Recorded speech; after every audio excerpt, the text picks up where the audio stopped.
Kita tak dapat nak menjamin anda akan buat profit. Satu perkara yang anda kena faham, tak kisahlah maha guru turun dari langit pun, yang power macam mana pun, yang guru yang berkepak pun, takkan dapat menjamin anda akan buat profit daripada pasaran saham. So that's why saya kata kita belajar ni, kita berikhtiar, buat yang terbaik, semoga ada keuntungan. Dan satu lagi adalah dalam saham ni kita kena faham yang resmi pelaburan ada untung dan rugi. Ada masa kita untung, ada masa kita akan mengalami kerugian. Tetapi itu bukan perkara yang pelik kalau mengalami kerugian dalam pelaburan saham khususnya, bukan pelik. Tetapi bagaimana kita handle kerugian, bagaimana kita melihat kerugian, menghadapi kerugian akan menentukan kejayaan kita dalam dunia pelaburan saham ni lah. Sama je, kita sama, semua sama.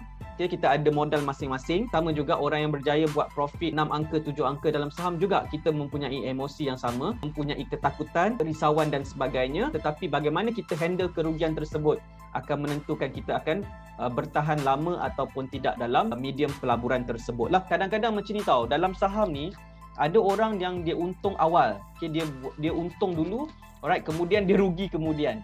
Dia rugi sikit-sikit kemudian.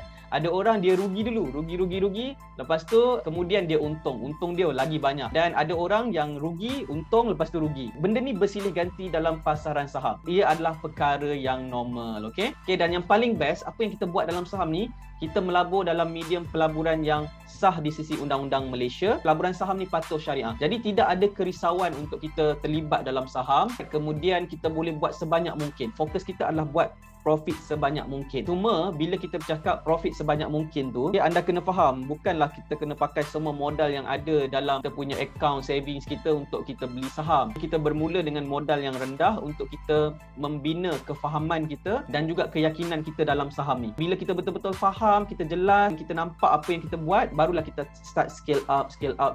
Kita akan nampak result yang lebih besar lah. So macam tu. Sebenarnya macam ni, rugi ni macam saya kata, rugi sebab dia silap beli. Beli dekat puncak, lepas tu harga saham tu jatuh, dia terpaksa cut loss.